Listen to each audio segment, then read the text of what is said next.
So today's write-in is going to be about crafting a believable villain. Hi, hi, Natalie. Sorry, not Travis, Natalie. Good to see you. And I'm glad, yes, if you have had reminder emails, I'm glad that those worked for you. And sorry about this for anybody who's watching the replay. I'm not quite sure what happened with the Zoom. But today we are going to be talking about crafting a believable villain. So I am Haley. I'm the head of education at ProWritingAid for anyone who doesn't know me. And again, it's Halloween this weekend. So again, we're going to be talking all about villains. So the keys to a great villain are to make them somebody who is not one-dimensional. So readers pick up on one-dimensional villains and they really do not like it. So if you have a one-dimensional antagonist in either your movie or book, etc., it's going to make the experience of the readers in that novel just not as engaging. When you have a believable villain, it's much more effective, much more engaging for readers. And for any of you who are here for your very first write-in, at these write-ins, we go through a couple pieces of work, and then we're going to get into some prompts. So we're going to talk a little bit about villains right up here at the top, and then we're going to get into some prompts on that. So again, a great villain is somebody who is more than one-dimensional, and a fully realized villain is someone who shows us parts of ourselves in his or her makeup. So if you can connect in some ways to the antagonist, it's going to bring up all kinds of tensions for your readers. And again, the key is to make sure that your audience can kind of understand some of what your villain does. There's some type of humanizing something about that villain that makes them more engaging for your readers. So let's look at some examples of that. A key one is Darth Vader, right? So obviously this is not in writing, but in movies, there's books of Star Wars now too, but in the original movies, Darth Vader is a great protagonist because he is three-dimensional. So there are multiple events throughout Anakin Skywalker's life that led to him becoming, this figure of evil, going to the dark side, etc. And we can learn about kind of his human side in addition to his evil side throughout the story. So even throughout the original 3 movies where we don't learn a lot about Anakin, kind of before we get the whole prequel trilogy, et cetera, we're still learning a lot about who he is and his connection to the characters that we do know and love, which humanizes him. So when we learn that he has this relationship with Obi-Wan Kenobi, when we learn he has relationships with Luke and Leia, et cetera, we have this kind of connection that lets us see that this villain is not just a caricature, but is also somebody that has some real human connection and becomes even more fearsome because of that. And then through the conflict with Luke, you can see parts of Darth Vader's path reflected. So we don't just have the setup of this antagonist who's humanistic to our audience. There's also human parts of Darth Vader that are reflected in Luke as well. And through Darth Vader, Luke can kind of see multiple paths laid before him. So another kind of key important thing is for the antagonist to have pieces of them that are reflected in the protagonist, right? So then Luke is almost doing kind of a mirror of the path that Darth Vader took, and we get tension because we're wondering if he's going to follow the path of his father, if he's going to go to the dark side, or if he's going to become, go fight for good, stay on the side of the light, etc. But again, because we're seeing both human parts reflected in Darth Vader as readers, and then also we're seeing Darth Vader's struggle reflected in Luke's, it becomes more effective. We can also see that throughout all of this that Darth Vader is conflicted. Even after all these years, he still finds some shred of humanity at the end when it comes down in it. It's, again, very, very important to see that he's not just this one-dimensional character. He has multi-dimensions. And again, that multi-dimension is reflected both in the reader and their understanding of him, and then similarly with Luke himself. Now, Lord Voldemort is also a great example of someone whose path reflects the path of the protagonist. So Harry and Voldemort are in many ways kind of two sides of the same coin. Harry representing good, with Voldemort representing evil. And through this, we can also see how Harry's journey, again, again, mirrors Voldemort's, right? So Harry and Voldemort have a lot in common, which is something that becomes a plot point throughout the series, that they're orphans, they were raised by non-wizards, they attended Hogwarts, et cetera, et cetera. But again, we get that narrative tension that their lives are running parallel, but their choices are markedly different. So we can see throughout the story where Harry could make the wrong choice at any point and go down this point of darkness. And then because we see Voldemort's path reflected in Harry, it almost humanizes Voldemort for us and makes him more of a character that's both fearsome and recognizable, because we're seeing, you know, the path of his villainy walked by Harry differently later in the series, right? We're able to kind of create that connection and really understand what it means and what had to happen for Voldemort to become the person he is. So again, that adds depth to that villain and makes them more effective. So now that we've looked at a couple examples, we are going to jump into our writing prompts. So for those of you who are not part of or have been to a write-in before, excuse me, we will go through a series of prompts which we will work through by ourselves, and then we will come back and share in the chat. So what we're going to do first is to create a turbulent or dark backstory for our readers. So backstory is one of the ways that we can create more humanized villains who have some type of reasoning for the things that they do. So when you have a good, clear backstory, you can kind of understand as a reader why someone's doing something so terrible, even if it doesn't make their actions right. So of course we have, you know, movies worth of backstory for Darth Vader. Similarly, we have books worth of backstory and movies for Lord Voldemort as well. But again, that kind of key of understanding how their antagonism unfolds makes them more human and makes them more effective. So for this first prompt, you will have 5 minutes to brainstorm on the dark or turbulent backstory for your villain. Again, at the end of the 5 minutes, you can drop your content into the chat, and you can either work on a new story or an existing story, or just have fun with this and just kind of create characters as we go. But we will start our first 5 minutes now.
All right. So, coming off of our first prompt, you can go ahead and drop in the chat what your backstory was for your villain.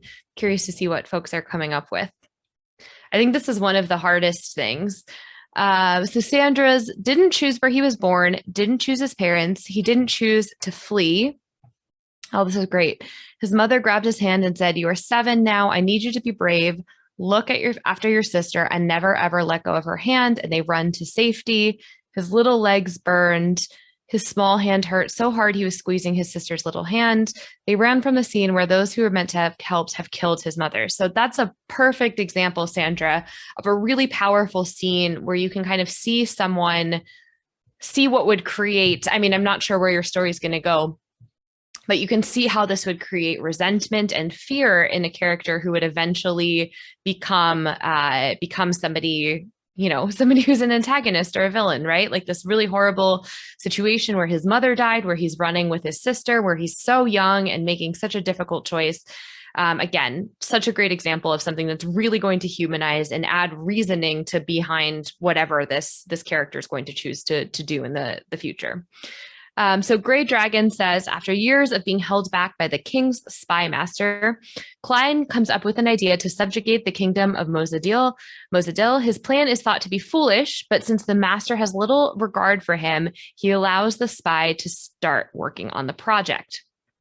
So I feel like, again, here you can easily see how this, this person is being held back by somebody, right? If there's negativity here, there's reasoning for them to create conflict, and to decide that like this is the situation that I've been in where somebody has little regard for me, etc. And you can see this conflict between Klein and the spy master. And again, you can kind of see where this could lead into tension and conflict in the future.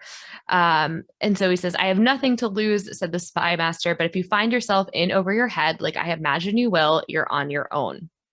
And so again, you can see here, like, "I imagine you will," all of that kind of negative language that's going to make somebody feel so bad about themselves and feel, just again, set up conflict, which is perfect. Okay, let's go on to our second prompt. So our second prompt is to create some likable character traits about this. So we've talked about kind of backstory and what would lead somebody to being potentially a villain. But I want you to think about things that would be nice or even specifically likable about your villain. So sometimes, villains might have a good sense of humor, or sometimes they might be really great artists, or they might be very kind to their particular family, right? Like maybe they're very, very protective of one or two people in their lives.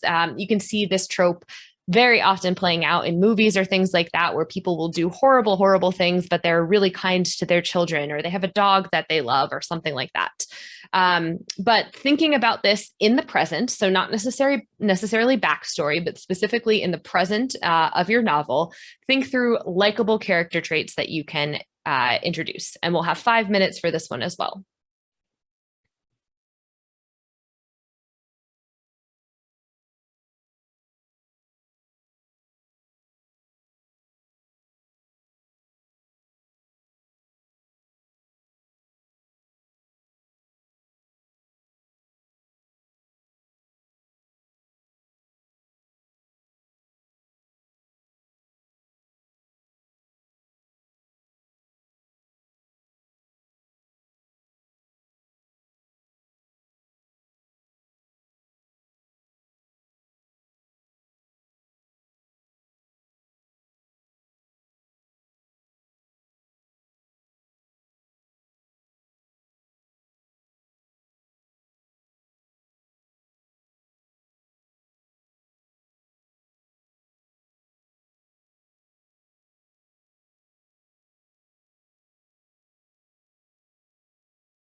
Okay, everybody, bringing it back to our likable character traits.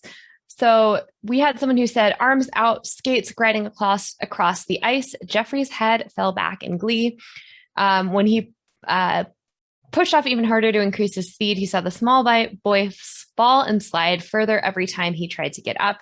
He skidded over the ice, the skaters, as he skidded to a stop. So we have these this character kind of showing kindness to this kid who had fallen down, right? And that's a really likable characteristic. Someone says Simon Delacourt donates extensively to the arts, often sponsoring special exhibits at museums, requiring that entrance be free. He has also chosen promising but poor young men and women, paying for their university education and offering them a good job upon graduation. So this is a really full picture of a character that people could easily kind of see as very stand up, very supportive. Again, even if they're the antagonist in this situation, it's really clear to see that they are, a person who a lot of people could look up to and admire, which is great.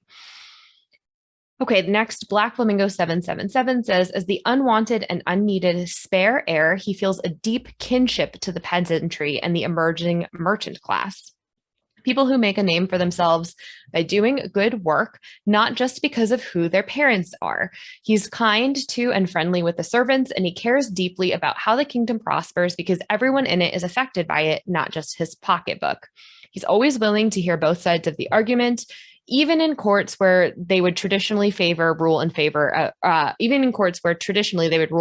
the aristocracy sight unseen. This is a great another example of, again, somebody that you can see gaining power. And I'm not sure where your story is going here, but again, you can see how if this person becomes an antagonist who's perhaps trying to overthrow the kingdom or something like that, you could see how they might have a bunch of allies in this peasant and merchant class that feels kinship to this person and feels like this person has stood up for them. And you can see kind of how they would become this like folk hero in their mind because they have that.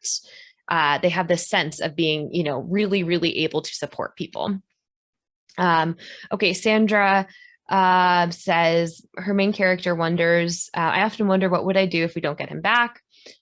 He's the first person I could honestly speak with. He didn't judge or try to convince me of anything. He says there's no black and white, there's always in between. So again, this is a perfect example of somebody, this is why this person is so enticing, right? Because they don't judge, because they were listening, because he perceived the world that way. And then Klein says, okay, so Grey Dragon Klein says, great. Klein nodded his head as the spy master told him to kill Eric, the adopted son of the man Klein now impersonated. He's a good lad, thought Klein, and the young gray elf believes I am his father. I can't just kill him. He's the best assassin in the Night King's watch. I can turn him. Give me a chance. So this is interesting because it's giving Klein, right, this ability to create a relationship with someone, right? And we can see that he's not just bloodthirsty. He's going to go out there and he's going to try to save this person's life and to kind of protect them, which again is something that's going to really engender goodwill. So all of these are really awesome. And again, this is creating that kind of three-dimensional believable villain who's not just cartoony and bad. They have actual kind of reasons and things about them that are good. Okay, so next we're going to talk about goals. So in this one, we're going to talk about the goal. Now, I want you to think about this not just in relationship to your villain, but also in relationship to your hero. Typically, in a lot of stories, the villain and hero have equal but opposite goals. So when you're thinking about this prompt, which we'll have 5 minutes for, I want you to not only think about your prompt and your villain's goal, but also how that goal could be considered equal and opposite to the hero. So 5 minutes for this one, starting now.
All right, time is up.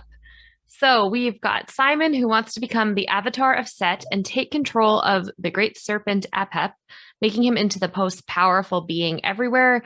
To do that, he's got to kill the avatar of Bastet before she can do that. Oops, before she can kill Apep. And this will reset a cycle. So he's basically his one and only chance, which kind of explains why, within the context of your story, he's working now, which is great. It's giving real motivation for kind of the now, the why now. Okay, so Grey Dragon says Klein is going to be the best, greater than just the spy master of Mosadil. He can be the king. He would be somewhat a puppet king to the empire, but he would have power.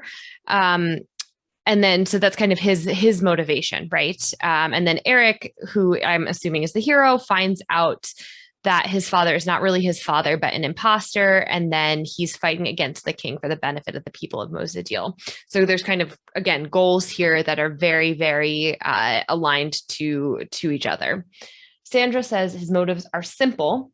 Not everyone can be saved. The option that he has chosen has two benefits.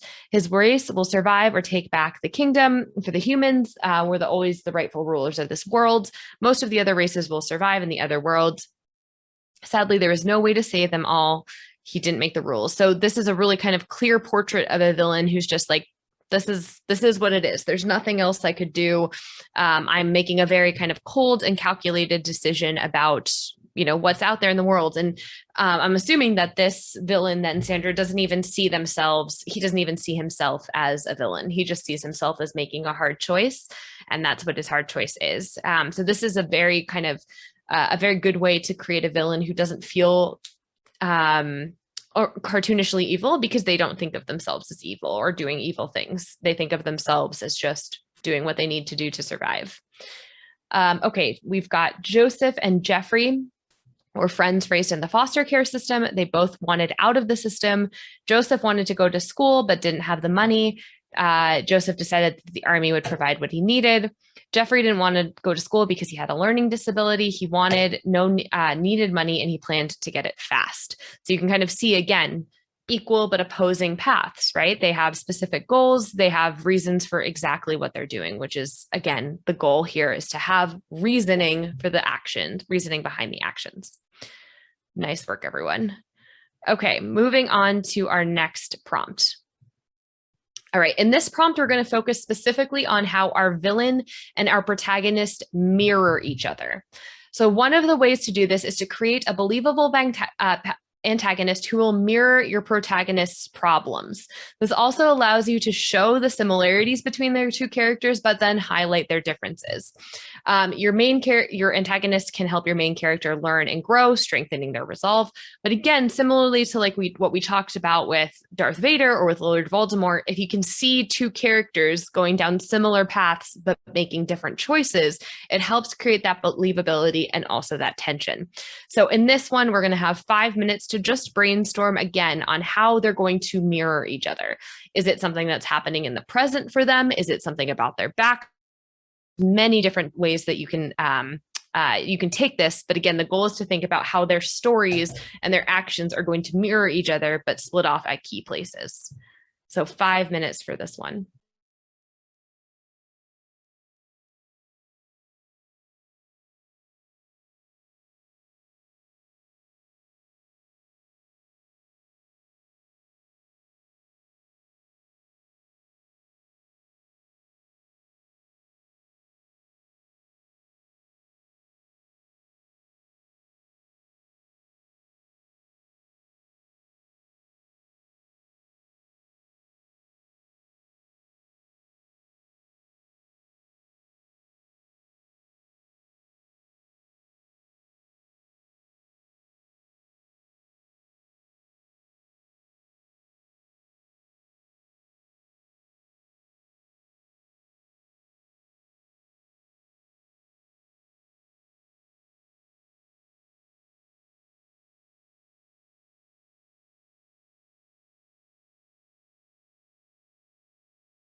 All right.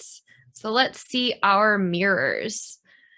So we have both Alexandra and Simon were raised by a single father and target of bullies growing up. Simon because he was poor, Alexandra because their father was an infamous art thief. They both sought refuge from their life's problems in libraries and museums. This is a great example of how they're going to have this kind of deep connection that will make, again, the audience really believe it, and then also just make this person so recognizable for Alexandra, for your main character.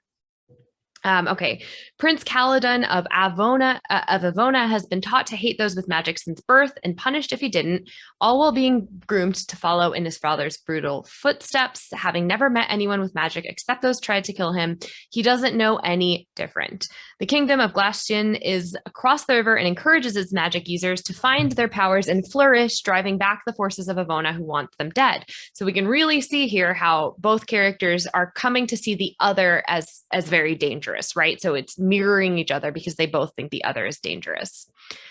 Okay, so we have Joseph felt betrayed. He was trying to get to know Maxine, but as usual, Jeffrey was blocking. Now Jeffrey had interviewed again. It was time to have it out with him. He was ready for Joseph, and he was going to give as much as he got. So they even here, the mirroring is interest in the same person, right? And this this kind of connection that's really specifically tied to this one person. And he didn't want to go to war, but betrayal had to be answered with action. Again, yes, seeing how two different characters are reacting to the same situation. Sandra says they were both soldiers. They both lost their mother. None of them was born in that city, and they both cared about her. They're giving their lives, ready to give their lives away so they wouldn't get hurt. So they have clearly a lot in common, as well as this person in common, and even this care about each other. And I love this detail that you have. They both wished that the other one could see how their choice was made more sense, right? So they're like, how could you possibly even make that choice? I can make this other choice, and I just don't understand how this person that I care about so much, who's so similar to me, is doing something different. Okay, Grey Dragon says Klein spent most of his life as a spy. Eric was also trained by his father since adoption to become a spy, so they have very similar training and backgrounds. They have desire about kind of advancing through the ranks and getting power. They're both, Klein is a powerful mentalist. Eric is a powerful Nightblade. So they have these kind of, they have these specific powers. And their differences here is that Klein believes that he's superior, whereas Eric believes in the system of justice, right? So we see a lot of kind of equal but opposite throughout those. Okay, Julian says both lost their wives early during their marriage. The spirit lost his child as well. While the main character still has his child, but has to raise her alone. So you can see right there the loss of two versus the loss of one, and kind of having to hold it together for the main character so supported. The spirit is secluded while the main character accepted their help. Again, very, very key places where you can see the same thing happening to each character, but then different paths, which are creating something very different. Nice work. All right. Okay. So for our final prompt, everyone, we are going to be writing a key scene in the story from the antagonist's point of view. So you'll have 10 minutes for this. And again, this could be a scene that is normally going to be from your antagonist's point of view, or it can be something that's not, something that you're going to just try to have from your antagonist's point of view here. But what I want you to think about as you're doing this is how your readers can really understand why the antagonist believes so strongly in what they're doing, and how to kind of show all of the things that we just talked about. So show their humanity, show their parallel path with the protagonist, really just kind of honing in on that believability that makes us understand why our villains are making these choices that we wouldn't agree with. So for this one, it'll be our final and longest prompt. You will have 10 minutes, and I will start the timer now.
All right, everybody, back together for our final share. Loving all the people who are saying they are having plot breakthroughs and understanding their characters in the chat. That is what we like to hear. Okay, so Simon is strolling through the back of the British Museum, eager for the alarms to go off, which is the signal that his plan is underway. This is the third day of the exposition. The avatar of Horus calls to him, keep me invisible. Very nice. Okay, so we're kind of seeing the character plan this jump into this session into the museum. Okay, we've got Klein going into the spy master's office, thinking about why am I here. Really, you're really setting up the antagonism between the spy master and Klein, which again is such a great thrust into why Klein is such an antagonist. And just this kind of like verbal abuse and anger that we see over here. And Sandra says, can you hear the water dripping? That sound it makes when it hits the concrete. That's how the sound of betrayal comes to me. They took us in. We believed we had shelter, but they gave away my sister. Listen to her tears dropping. Amazing. Yeah, such a great job, Sandra, of showing through dialogue, just what this terrible, terrible thing that happened to this antagonist is and why like these people are terrible. They split up me and my sister. They're not going to be worth my time. They're not worth my life. This is great. Okay, well, that is it, everybody. Thank you all so much for joining us. Again, thank you for saving this calendar link. I'm glad some of us were able to get in today. And I hope these prompts were helpful to have you think about, how you can make your antagonist more effective. And again, really just thinking through what we can do to make them as human as possible and as relating to the protagonist as possible. Because I think that's one of the most effective things to do is think through, again, like how can the antagonist be not just against the protagonist, but really related to them. So thank you all so much. So glad that you guys have enjoyed it. And I will catch you at our next write-in next month. Bye, everybody.